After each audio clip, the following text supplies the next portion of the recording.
Muito bem, nação. O Zinho deu aula sobre a vitória do Mengão para cima do Internacional na Libertadores. E o Zinho se rendeu ao Flamengo, que está no mercado prestes a anunciar mais contratações no plural. Bora acompanhar aqui toda a análise, esse debate, as informações do Mengão. Já se inscreva, acione o sino, deixe seu like e vambora pro vídeo. Entre o rubro-negro e o colorado, o Zinho estava no Maracanã, o Zé acompanhou, também estava por aqui, então vamos debater como foi esse 1-0 de Flamengo e Inter. Ô Zinho, eu fiz o Sport Center 4, que é justamente aquele que já tem as entrevistas e tudo mais, então eu ouvi muito o que disseram os personagens. E é engraçado porque ninguém falou besteira, todo mundo falou a verdade. Então, assim, o Felipe Luiz, primeiro tempo foi muito bom, o segundo o Inter acertou a marcação, aí o Alan Patrick, primeiro tempo a gente sofreu, o segundo a gente já conseguiu se impor. O Flamengo dizendo 1-0, podia ser mais? Podia, mas 1-0 é uma vantagem, não dá pra desprezar 1-0, e ao mesmo tempo o Inter, voltamos só com 1-0. Então, assim, era um discurso que via o lado meio o copo meio vazio, mas todo mundo tentando se escorar no copo meio cheio. Pra você, esse copo meio cheio, mas pra quem, Zinho? Olha, eu acho que todos têm razão. Os objetivos, se não foram... o Flamengo ganhar de 2-3-0 seria muito melhor? Sim. O Inter conseguir pelo menos empatar seria melhor? Sim. Mas o jogo ficou bem aberto. Bem aberto, qualquer um pode classificar, porque a gente viu dois tempos distintos. O Internacional tem capacidade de vencer em casa? Tem, pelo segundo tempo que fez. O Flamengo tem condições de ir lá no Porto Alegre e ganhar? Sim, tem, pelo primeiro tempo que fez. O que chama atenção, o Zé, no início, o destaque dele foi esse, e ontem na transmissão eu falei bem incisivo sobre isso. O segundo tempo do Flamengo foi de chamar muito a atenção, porque o ritmo caiu muito. E mesmo com as alterações não surtiram efeitos, né? Como o Zé falou, pode ter demorado. Eu acho que a entrada do Pedro foi muito tarde para mudar a característica de jogo. O Felipe Luiz preza muito por essa intensidade de abafar o adversário na saída de bola. E ele prefere jogar com jogadores com mais velocidade, com mais intensidade, que saibam pressionar e marcar. Não é a característica do Pedro. Por isso ele começa sempre com Plata, que é um jogador de total confiança dele, mas que para mim não fez um bom jogo ontem. Mas assim, eu acho que a análise é muito essa. Primeiro tempo do Flamengo, bom. Eu não achei muito bom, eu achei bom, superior, com posse de bola, com jogo no campo ofensivo, com trabalho de bola, com gira de... Mas assim, chance de gol, eu vou colocar a do Luiz Araújo, que ele traz para dentro e bate. Essa aí, né? A defesa do Rocher foi maravilhosa. Essa daí que a gente está vendo. Essa foi uma das chances, mas é um chute de fora da área. Um cruzamento que o Plata tentou cabecear, mas não surtiu tanto efeito, assim, não foi uma chance claríssima. E a bola parada do Flamengo, que tem sido um momento especial do jogo. Dizem que é muito trabalho do zagueiro, né? Do Rodrigo Caio. Do Rodrigo Caio. Então, assim, e realmente, você vê que me parece bem treinado. Os dois zagueiros puxam no primeiro pau para chamar toda a atenção. O Alexandre ainda breca ali, faz uma barreira e deixa o Felipe Luiz, o Bruno Henrique bem livre para cabecear. Houve o vacilo ali do garoto, o Ricardo Matias, que não chegou, olhou muito mais para a bola do que para o adversário, mas é um mérito do Flamengo. Essa outra chance aí no primeiro tempo que eu falei do Plata. Então o Flamengo foi superior, buscou o gol. O Internacional foi muito pouco produtivo ofensivamente no primeiro tempo, ou quase nada, zero. Usou a estratégia de só marcar, só se defender, tentar bloquear o Flamengo, tentar parar o Flamengo. Então, conseguiu no sentido do Flamengo não ter aumentado o placar e ter criado chances claras de gol. Mas não foi o suficiente. Quando no segundo tempo foi mais para o jogo, adiantou, encarou mais o jogo, obrigou o Flamengo a correr mais para trás, a tentar se defender. Aí vários jogadores sentiram fisicamente. O Samuel Lino foi que nítido, caiu o desempenho dele e não conseguia mais atacar, porque tinha que já se preocupar em voltar para marcar, o Luiz Araújo da mesma forma, o Plata da mesma forma, e o Felipe Luiz começou a mexer. Botou o Cebolinha, botou o Carrascal, botou o garoto, o Everton Araújo, para segurar mais o meio, fortalecer o meio, e aí coloca o Pedro, mas ele trocou muito por posição, ele não fez nenhuma alteração tentando mudar a dinâmica do jogo, a não ser o Carrascal, que é mais meia do que o Plata, mas não surtiu efeito porque o Carrascal está chegando, entrosando, buscando ainda conhecer, fica mais difícil. Agora, esse copo cheio, copo vazio, acho que está todo mundo pensando com o copo cheio. O Flamengo tem a vantagem, não pode descartar. Vai para lá para jogar por um empate. Não é a característica do Flamengo.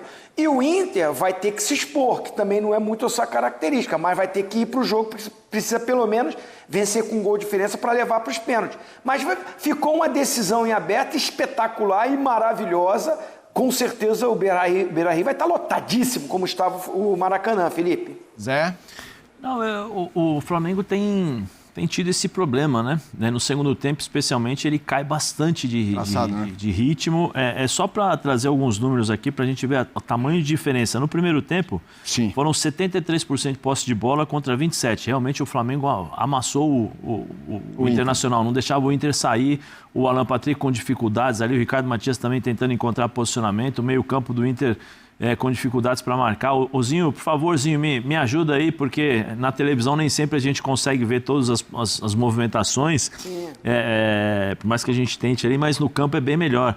E o Flamengo tinha uma variação muitas vezes, não sei se o Alan entrava para fazer, no começo o Alan entrava para fazer um terceiro zagueiro, né? Jogava entre os dois, aí ficava o Jorginho, e aí depois no meio para frente você tinha um posicionamento que tanto o Luiz como acho que o Plata fechavam, né? E os dois laterais subiam. Então, assim, muita gente no campo adversário. E aí preenchia os espaços e o Flamengo sempre conseguia criar superioridade numérica. No segundo tempo já teve essa dificuldade. E aí, durante o próprio primeiro tempo, ele mudou, né? Ele trouxe os dois volantes e segurava o Alessandro pelo lado esquerdo. Não era isso, Zinho? Como um terceiro zagueiro? Mesmo no primeiro tempo ele mudou, né? Então, assim, tinha... Teve o problema com o Royal, né, Zé? Que ele, logo no início do jogo, ele divide ali, aí pega na ponta do pé, ele começa a sentir, e depois tem uma entrada muito forte do Wesley, que dá um pisão, e aí completa ali o problema no tornozelo. Eu só achei que ele acabou jogando aquele tempo todo ali com limitações. Então, o Flamengo fez isso que você falou. O Alexandre teve que segurar um pouquinho mais também, o próprio Jorginho teve que segurar um pouquinho mais, porque o Inter, como você falou, os dois jogadores de lado, o Wesley e o Tabata, eles voltavam muito para recompor, para ajudar na marcação, e aí não tinha aquela velocidade para fazer o contra-ataque. E o Alan Patrick não fez um bom primeiro tempo, o garoto Ricardo Matias ficou isolado sozinho. Aí o Inter não criou mesmo no primeiro tempo. E só para ter uma ideia, né? Em termos de passes, né? O Flamengo teve 333 passes e o Internacional 122. Isso no primeiro tempo. No segundo tempo, 317 contra 212. Né? Então você vê a diferença. No primeiro tempo foram... Olha o suporte também. Então...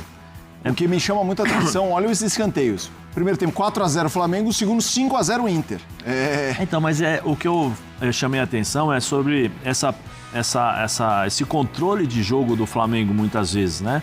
O Flamengo controla o jogo, mas não cria tantas chances. Você vê, o Flamengo teve uma intensidade de jogo, ele controlou o jogo no primeiro tempo, mas ele criou duas oportunidades. Uma de cabeceio e a outra do Luiz Araújo, que o Rocher fez uma grande defesa. Mas assim, no todo, se você analisar pelo tamanho do volume de jogo, né? Porque o Flamengo ficou em cima, não deixou o Inter respirar. O Flamengo poderia ter criado mais oportunidades. Aí eu ia falar, né? Ele estava suspenso, porque ele tomou um cartãozinho amarelo, mas quanta falta faz o Arrascaeta, que é o cara que pensa o jogo. Porque assim, o Plata ele jogava muito ali, ele saía muito para poder fazer a função ali no meio campo, só que não tem nenhum jogador que trabalha num espaço curto. E o Flamengo sente falta disso. Aí por isso que eu falei do Felipe para poder encontrar isso. O Carrascal entrou... o Carrascal entrou ontem, mas assim... vai demorar um certo tempo e é um outro jogador, já deu para ver que é um outro tipo de jogador, precisa ver como o Felipe vai fazer essa inserção, né? Como ele vai entrar nessa equipe, quais são os movimentos, quais serão os movimentos que ele vai fazer para justamente porque ele não quis assumir isso, né, Zinho? O Cascal não quis assumir essa responsabilidade na sua apresentação, mas é lógico que ele foi contratado para justamente suprir a ausência do Arrascaeta. Precisa de um jogador que pensa um pouco mais o jogo. E aí, quem sabe, talvez o Flamengo entenda isso. Eu acho assim, nós estamos vendo vários jogos de intensidade muito alta. Quase todos os times, eles não conseguem jogar 90 minutos com o mesmo ritmo. E aí entra o Felipe também, desenvolver talvez estratégias. Vamos jogar 20, 25 minutos, pressionamos, não conseguimos recuar um pouquinho, entrega a bola para o adversário e vamos nos posicionar para jogar no contra-ataque, porque o time do Flamengo também tem velocidade para jogar no contra-ataque. Tem Bruno Henrique, Luiz Araújo, Plata. Olha a quantidade de jogadores que podem puxar contra-ataque. Samuel Lino, para puxar velocidade. Nem sempre você precisa colocar esses caras. Nem sempre Matheus Gonçalves. Isso. Escolhe. Então, nem sempre você precisa colocar esses caras para jogar 90 minutos pressionando o adversário, porque eles não vão conseguir. Então, vem cá, jogamos 25, não conseguimos, vamos recuar um pouquinho, vamos respirar um pouco, entrega a bola para o adversário. Eu vou usar um pouco o que o Simeone me falava durante o jogo, durante os treinos. Eu falava assim, pô, Tcholo, como é que faz, né? Porque você toma porrada, de repente você vai lá e atropela o cara, né? Ele falou assim, não, sabe o que passa? Eu deixo ela me dar a primeira patada, a segunda, quando está grandão assim, pensa que é o chefe, eu vou lá e mato. Só um exemplo, né?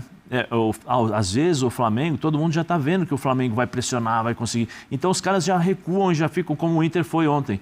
Ficou esperando o Flamengo posicionado, recua todo mundo, deixa só um cara ali na frente. O Flamengo muitas vezes não consegue encontrar os espaços. Tem a bola nos pés, mas não consegue encontrar os espaços. Talvez o Abel faz muito isso. Recua um pouquinho, entrega a bola para o time adversário, deixa o time adversário ganhar confiança. Não, vamos jogar. De repente você pega uma bola, contra-ataque, 1-0. Aí você abre o jogo. Então, assim, são várias estratégias que você pode utilizar ao longo do jogo. Nem sempre você é obrigado a fazer a mesma coisa durante 90 minutos. E nós vimos ontem, quando entraram os jogadores, primeiro acho que demorou um pouquinho para entrar, com 22, 25 minutos, né? Eles entraram com 72 e depois o Everton aos 86, alguma coisa assim. Demorou muito. E nem sempre tem as mesmas características, e os caras não vão conseguir fazer. Então cabe ao Felipe entender isso, porque o Felipe é jogador e é uma pessoa muito inteligente, de variar as estratégias e a forma de jogar, para surpreender o adversário também, né? Sim, a gente tem a semana que vem o jogo da... As informações, mas antes, vou mandar esse papo reto para vocês, torcedores do Flamengo, que estão de mimimi.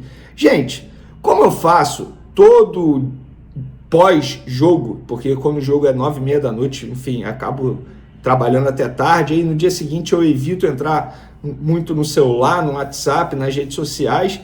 Pela manhã me dou uma certa refresco de rede social, um detox de rede social. E hoje à tarde, quando eu estava a caminho do SBT, eu fui dar uma olhada nas redes sociais, ver a repercussão lá no Twitter, inclusive, da vitória do Flamengo em cima do Internacional por 1-0. E parece, sabe o quê? Que o Flamengo perdeu. Parece que o Flamengo empatou o jogo, parece que o Flamengo jogou super mal. Eu só vejo pessoas reclamando e ninguém desfrutando da vitória do Flamengo. Uma vitória extremamente importante, gente. Vamos lá. Embora o Internacional não esteja vivendo seu melhor momento, e mesmo assim, pós-Copa do Mundo de Clubes, o Internacional vem numa crescente no Campeonato Brasileiro, mas está vivendo uma crise nos bastidores, crise financeira, beleza, existe uma certa cobrança em cima do Roger Machado, mas o Internacional é um bom time, é muito bem treinado e estamos falando de uma oitavas de final da Libertadores da América. Isso é diferente. E o Flamengo, no primeiro tempo, fez uma partidaça em cima do Internacional. Poderia ter ido para o intervalo do jogo vencendo por mais de um gol de diferença, sem sombra de dúvidas. Mas, novamente, pecou naquilo que vem pecando há muito tempo. Não converte as oportunidades, não bota a bola na rede. Veio o segundo tempo, existiu ali uma queda de produção. O que é natural, o que é normal. É impossível você manter a mesma intensidade do primeiro ao último minuto. Ainda mais a intensidade que o Flamengo teve no primeiro tempo.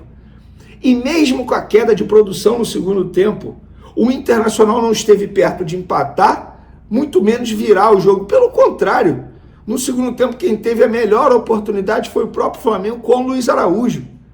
Jogador esse que muitos estão criticando, mas ele foi quem deu assistência. Ah, mas foi bola parada. E daí? Isso é treinado. Ele não jogou na cabeça do Bruno Henrique à toa. Os movimentos dos jogadores são todos treinados, ensaiados no dia a dia do Ninho do Urubu. Ele deu mais uma assistência, ele deu a finalização no primeiro tempo, que quase foi um golaço, só não foi porque o Rocher fez uma grande defesa, e ele no segundo tempo foi quem quase fez o gol. Ele poderia ter feito o gol, poderia ter finalizado melhor, beleza, mas é um jogador importante. Então o torcedor do Flamengo vive em que mundo, gente? De verdade, assim, os que estão criticando o Flamengo, os que estão falando como se o Flamengo tivesse perdido o jogo. O Flamengo não perdeu o jogo. O Flamengo venceu só por 1-0. Agora, quer criticar a queda de produção no segundo tempo? Acho justo. O próprio Felipe Luiz falou isso na entrevista coletiva, que ele vai procurar saber o que está entendendo, o que está acontecendo. Porque não é normal, todo jogo o Flamengo tem a queda de produção que está tendo para o segundo tempo. Mas, gente, o Flamengo ganhou. O Flamengo tem a vantagem no jogo da volta.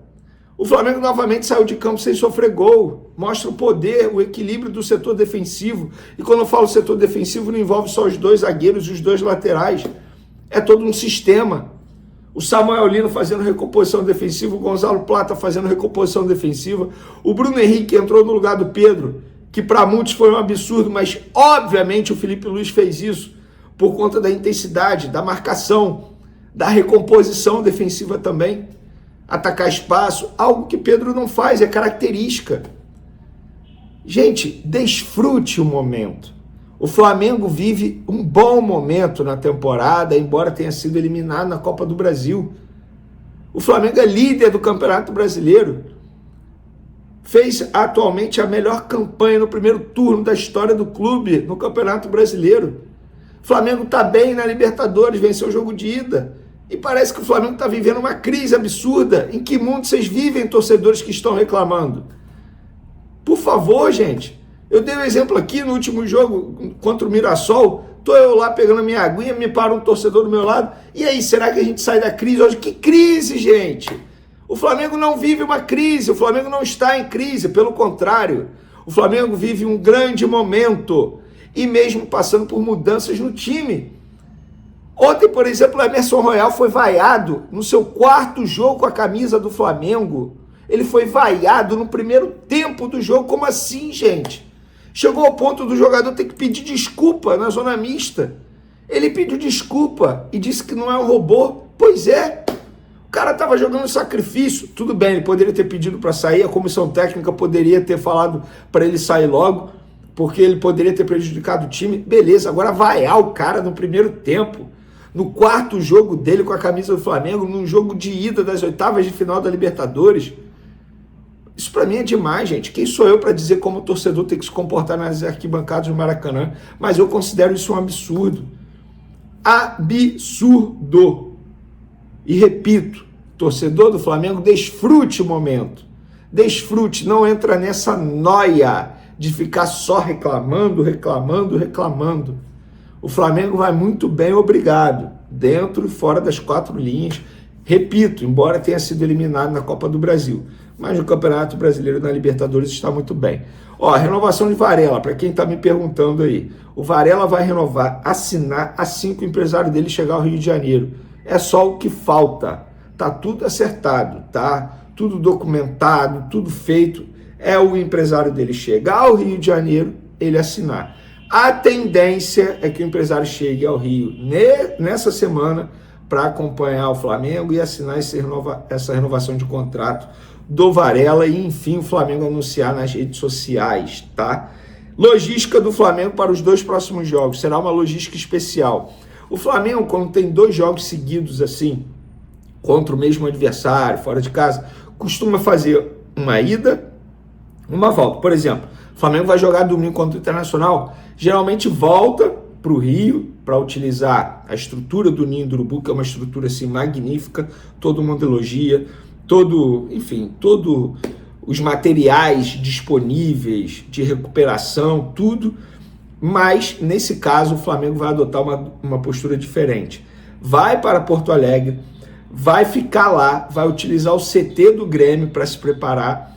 O Felipe Luiz vai levar um elenco grande, alguns podem não ser relacionados no primeiro jogo contra o Inter, pelo Brasileiro, ou podem não ser relacionados em nenhum dos dois jogos. Os jogadores vão viajar, não quer dizer que eles serão relacionados para as partidas. E a equipe da logística ali vai levar equipamentos para poder acelerar o processo de recuperação dos jogadores também. Ou seja, para os jogadores não se tire tanta diferença, nesse caso aí, de um CT para o outro. O CT do Grêmio é muito bem avaliado também, obviamente, mas o Flamengo não vai retornar ao Rio de Janeiro. Essa logística será especial. A boa notícia, De La Cruz e Danilo vão viajar e a tendência é que eles fiquem à disposição já para o jogo de domingo pelo Campeonato Brasileiro, jogo 6h30 da noite, tá? E na quarta, 9h30 da noite, pela volta das oitavas de final da Copa Libertadores da América. Então são dois jogos extremamente importantes para o Flamengo. Um pelo Brasileiro, que é a prioridade aí que a gente está vendo, e o outro é pela Libertadores, que obviamente está... Muito bem, nação, tá então a repercussão, as informações do Flamengo. E olha só, hein? O Flamengo é o único time da América do Sul entre os 50 mais valiosos do mundo. E o Flamengo já é o maior time do Brasil, todo mundo já sabe, né? Da América do Sul. Isso não é novidade. E um levantamento aí feito pela Brand Finance colocou o Flamengo entre o top 50, mais precisamente na 44ª posição, único representante do continente na lista de marcas mais valiosas do futebol do mundo. De acordo com a Brand Finance, o Flamengo vale 121 milhões de euros, 656 milhões de reais na cotação atual. Para o título de comparação, o líder da lista é o Real Madrid, né? Tem nem como comparar com a marca avaliada em 1,9 bilhão de euros, 11 bilhões, quase 12 bilhões de reais. É absurdo, né? O estudo denominado de FUT 50 2025 foi publicado nesta quinta-feira. O chefe de serviço de esportes da Brand Finance falou o seguinte: Hugo Ensley, algo assim. O valor combinado dos 50 maiores de marcas de clubes do mundo subiu para 21,9 bilhões de euros em 2025. No entanto, a pesquisa revela um desequilíbrio crescente em todo o esporte, já que fora da Premier League, o valor da marca estava cada vez mais concentrado em um punhado de clubes de elite das principais ligas europeias, disse aí esse chefe de serviço de esportes da Finance. Tá, então, Flamengo único da América do Sul nesta lista do top 50, né? O Flamengo supera a própria marca de público e deixa Corinthians e São Paulo para trás. A média de públicos do Flamengo na competição supera 59 mil pagantes, enquanto São Paulo, por exemplo, registra 48 mil. É o Flamengo, né? Não tem jeito, meu parceiro. Coloca aí a sua opinião nos comentários, se inscreva, acione o sininho, deixa o like, até o próximo vídeo.